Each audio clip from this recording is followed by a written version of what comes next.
भारत की न्यायपालिका को लेकर पिछले दिनों सुप्रीम कोर्ट ने सरकार को चेतावनी दी है कि यदि केंद्र सरकार और मणिपुर सरकार अपने स्तर पर मामले में सही तरीके से नहीं निपटा पाती है तो सुप्रीम कोर्ट को हस्तक्षेप करना पड़ेगा।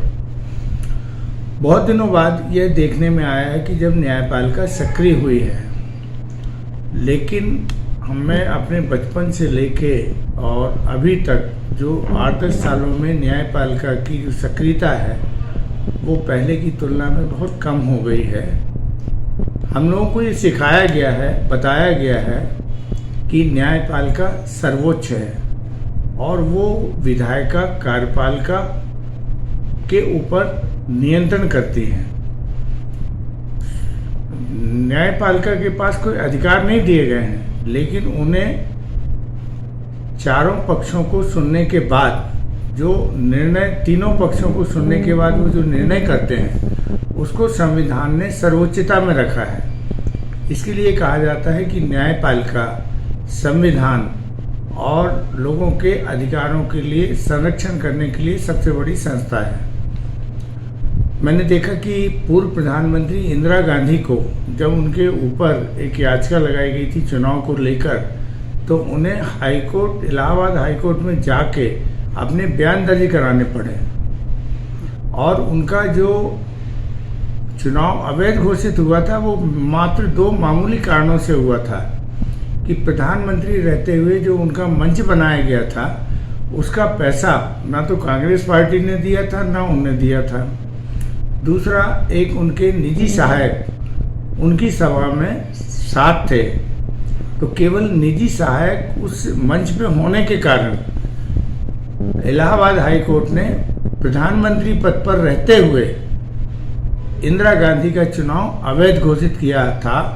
यह बात बहुत कम लोगों को मालूम है, क्योंकि सब लोग बताते हैं कि चुनाव उनका अवैध घोषित हुआ था और उन्होंने प्रधानमंत्री पद पर बने रहने के लिए आपातकाल लगाया था।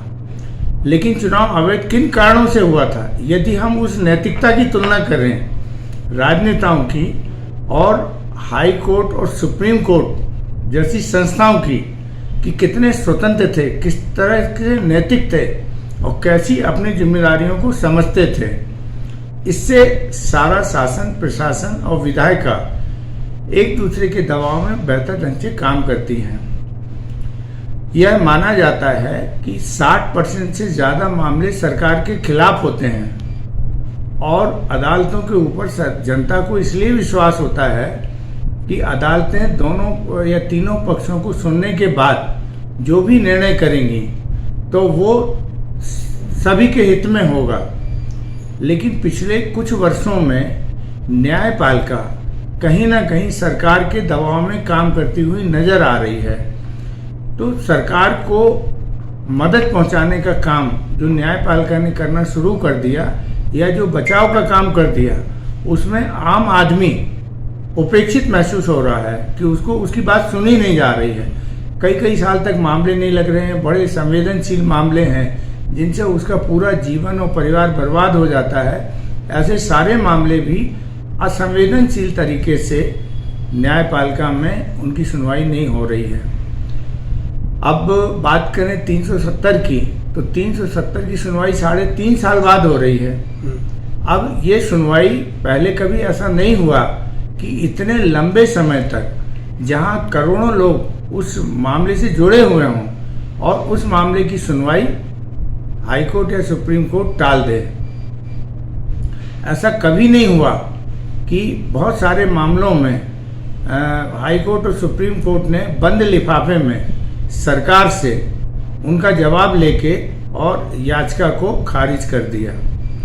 तो न्यायपालिका अब ऐसा लगने लगा है कि वो सरकार का ही एक उपक्रम हो गया है। इससे न्यायपालिका दिनों दिन अपनी साख खोती चली जा रही थी।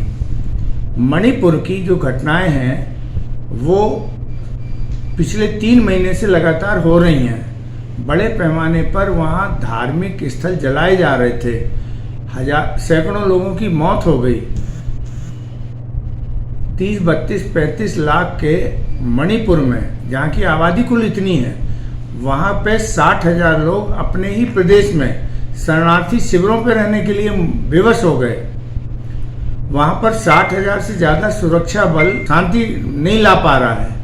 ऐसी स्थिति में सुप्रीम कोर्ट और हाई कोर्ट को अपना खुद का संज्ञान लेते हुए, खास तौर से मणिपुर हाई कोर्ट को खुद संज्ञान लेते हुए और लोगों को न्याय दिलाने के मामले में सामने आना चाहिए था। जो काम सुप्रीम कोर्ट ने 2.5 महीने के बाद किया, वही काम मणिपुर की सरकार, मणिपुर हाई कोर्ट को 1 सप्ताह के अंदर कर लेना चाहिए था, जो नहीं किया गया। अच्छी बात है कि पहली बार CJI चंद्रचूड़ साहब ने इस मामले में संज्ञान लिया, और संज्ञान लेने के ऐसे सैकड़ों मामले भारतीय न्यायिक इतिहास में हैं कि जब सरकारें या प्रशासन द्वारा यदि ढील ढाल बरती गई तो हाईकोर्ट और सुप्रीम कोर्ट ने रात में भी या अखबारों में छपी हुई खबरों को संज्ञान में लेते हुए उस मामले की सुनवाई कर और सरकार और व्यवस्था को इस बात के लिए बाध्य किया कि वो लोगों को राहत पहुंचाने का काम करें। एक बार फिर सुप्रीम कोर्ट ने आशा जगाई है, और निश्चित रूप से सुप्रीम कोर्ट ने जो किया है कि उन्होंने संज्ञान लेते हुए और मणिपुर सरकार से, केंद्र सरकार से अपना दावा मांगा है, जानकारियां मांगी हैं, तो लोगों को फिर से एक आशा और विश्वास की आस जगी है कि अब यदि हाईकोर्ट और सुप्रीम कोर्ट इसी तरीके से सजग हो जाएंगे तो नागरिकों के मौलिक अधिकारों के साथ साथ जो सरकारों की जिम्मेदारी है, वो सरकारें अपनी जिम्मेदारी पूरी करने के लिए पहले से ज़्यादा सजग होंगी।